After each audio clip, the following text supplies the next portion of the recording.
Okay, let's talk about inequalities. We're still using the equation y equals mx plus b. Except now we're going to change our equal sign to an inequality, but we're still going to be talking about the slope and the y-intercept. Okay, so here's how things change. If I'm looking for solutions to this inequality, basically I'm opening up a whole bunch of numbers that could be the solution because y only has to be greater than x minus 3. It doesn't have to be just equal to. So if I put in, for example, x equals 0, then y is going to be greater than 0 minus 3, which is greater than negative 3.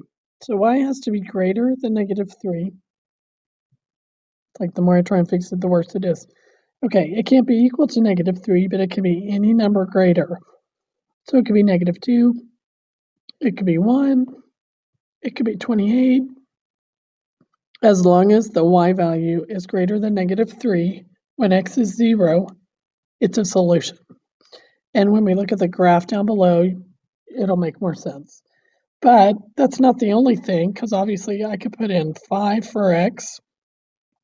So y has to be greater than 5 minus 3. Y has to be greater than 2. So that means y can't be 2 or anything smaller, but it could be 5, it could be 10, it could be 28. As long as it's greater than 2. Okay, so there's a huge long list of numbers that are now solutions when you have inequalities. And I'm sorry you have to listen to this voice, raspy. Okay, so let's talk about different kinds of books. This problem is kind of like the bumper boats and go-kart problem that we did a little bit earlier, a couple days before, anyway, before. My X is going to be paperback books, and my Y is going to be ebooks. And my paperbacks cost $4.50, so I have $4.50 times my P value, or X, and I have $2.50 times my E, and I want that to be at most 20. So that means it can be less than 20 or equal to 20, but it can't be more than 20. So that's going to be less than or equal to 20.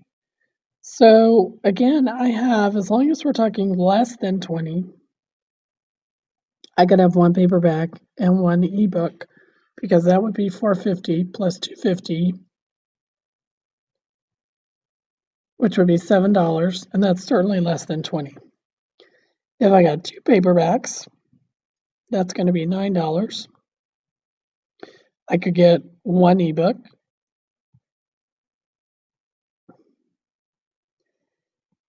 I could get two ebooks. I could probably get 3 ebooks.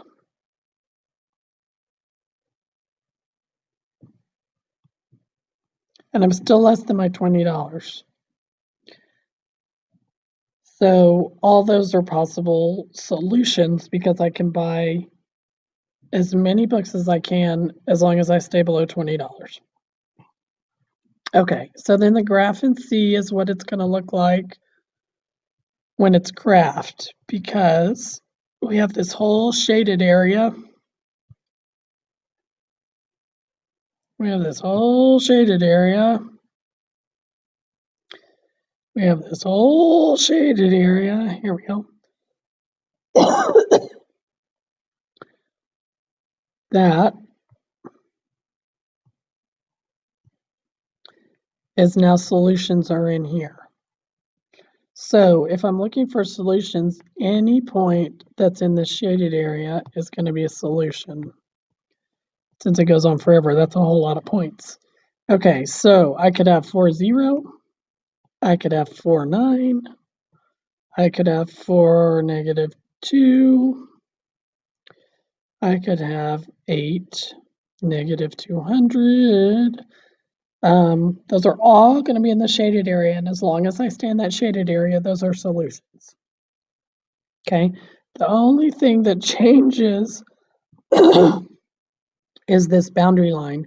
So notice the boundary line is going to be basically our mx plus b. We're going to solve for mx plus b or find mx plus b just like we did before to find the line. Then we determine if it's dotted or solid and if you're going to shade above and below. But the boundary line is basically our mx plus b equation. If it's a dotted line, that means that y is less than or y is greater than, but it is not equal to, because there are no solutions on the line.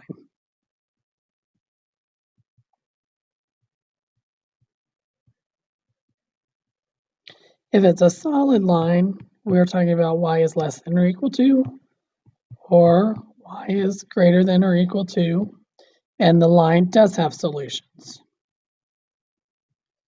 So if it's a solid line, any point on the line is a solution. Okay, we tell if it's less than or greater than by, if it's less than, it's shaded below. If it's greater than, it's shaded above. And what I'm talking about is the y-intercept and looking at the y values. So if I'm shading above or below the y-intercept,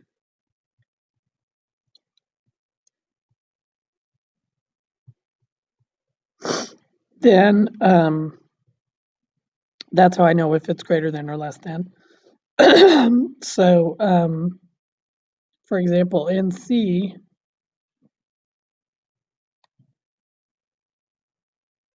I'm going to make you dizzy.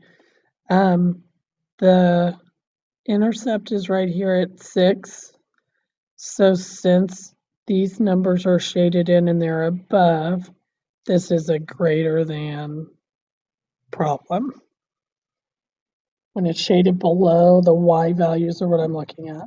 The only time that's different is if it's a vertical line.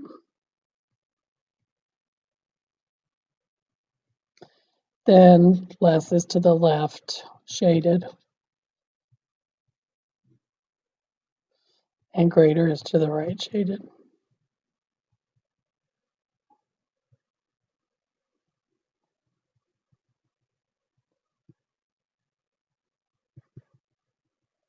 Okay, so now let's look at these different graphs and how we can match them up with what they go to.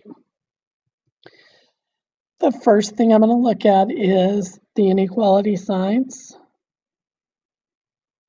because those are going to tell me what kind of line it is. So I'm really going to focus on these first, because if you look at A, it's going to be shaded less than, and it's going to be a solid line. B is going to be greater than, and a dotted line. C is going to be less than, and a dotted line. D is going to be greater than, and it's going to be a solid line. So I know already, before I've even looked at the numbers, that A and D are going to be the two at the bottom, and B and C are going to be the two at the top, because these have the dotted lines, and B and C are going to be the dotted lines.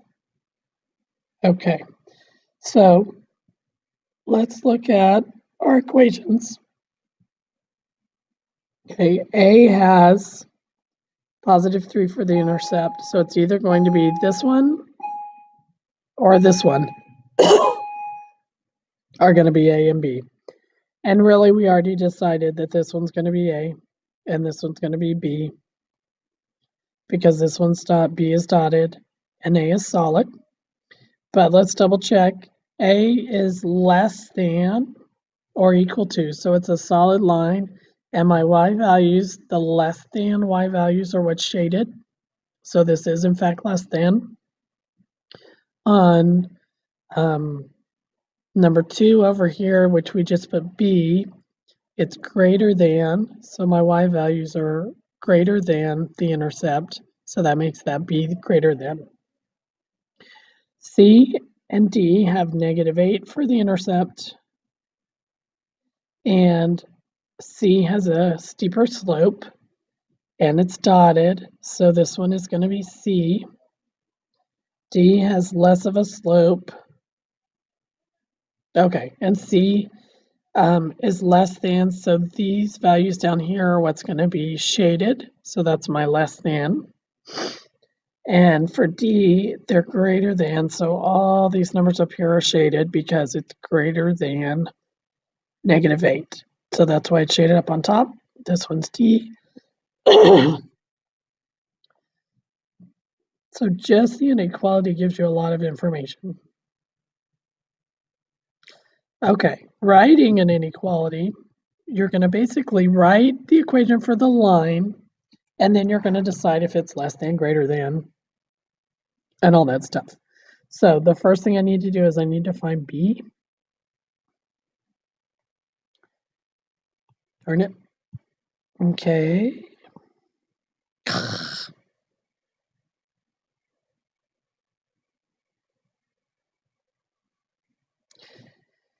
All right.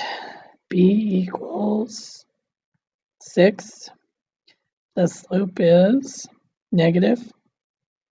And I'm going to start over here at my 9. It looks like it goes up to n over 3, up to n over 3. So I'm going to say my slope is -2/3. So I have -2/3 x plus 6. It's a dotted line, so I know it's less than or greater than, but not equal to. And my y values are shaded below, so it's going to be less than. So y is less than -2/3 x plus 6. Okay, let's do our next one over here. B is equal to -6. This one has a steep slope. It looks like 1, 2, 3, 4, and then 1. 1, 2, 3, 4, and then 1. So the slope is going to be 4 over 1, which is 4. So this equation is going to be 4x plus 4x minus 6. It's a solid line, so there's going to be that equal to, and the y values are shaded above, so it's going to be greater than or equal to 4x minus 6. So this comes from the equations, just like we were doing before. The greater than, less than signs are in the dotted is what tells you, is what you write to do the shaded above or below. Okay, so here's a company that uses this table to find minimum price. So it's minimum is really important because the price can be the values in the table or more. Okay, so let's write look at the inequalities. Notice that all these equations are the same. So they've already figured out my slope for me was 2. They already figured out that it's going to have a y-intercept of 3. Because it's a minimum, that means it can be more than that. So P needs to be greater than or equal to, but not less than. So the price can be $5, but it could be $6, $7, $8, $100. So when I put 1 in for cost of the materials, my P is going to be equal to 5 or more than 5. So that's my greater than or equal to sign. Okay, number 5. I keep giving it away, man. Oh, well, there it is anyway. That's what I feel like right there. Okay, number 5. I'm just going to give one of these X and one of these Y for my working at the cafe and working at the market. So my inequality is at least $400. So 400 has to be more than, but it could be equal to $10 at the cafe plus $8 at the market. So I want all the hours the student works, to be at least $400 or more, but not less. So some of the things I could put in is, since I know it has to be at least $400, if the student worked 40 hours at the cafe, that would be $400 right there. So 0 hours at the market would be a solution. But you could also put, so any any extra hours after that at the market just makes it more than 400. Okay, but I could also not work at the cafe at all. If I only worked at the market, or the student only worked at the market, 50 hours times 8 would give 400. So that would be exactly 400. But so then you could also put in more hours than that. Or you could find some balance in the middle, like 30 hours at the cafe and 14 hours at the market. That's going to be more than $400. Okay, so now we're going to graph it.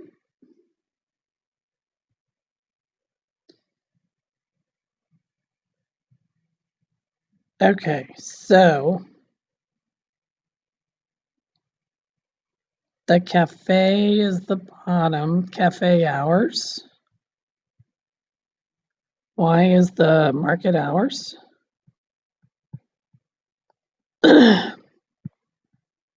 Okay. If the student doesn't work at the cafe and only works at the market, that would be my $400. If the student only works at the cafe and not the market, I think I just said that. If the student only works at the market and not the cafe, it's $50, 50 hours. If he only works at the cafe and not the market, he would have to work 40 hours to make 400. So anything, that's kind of my line. And we're looking for more than, right? 400 needs to be greater than. So any hours over here would be my shading,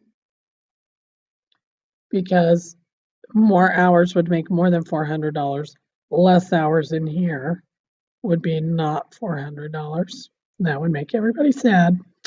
So it is a solid line because it's greater than or equal to, and that is what my graph would look like. So now that you've listened to what's her name, I think her name's Roz or something. Anyway, I sound like I should be saying, Mike Wazowski, where's your paperwork? Write down any questions you have. I think inequalities are kind of hard, just remembering what's less than or greater than.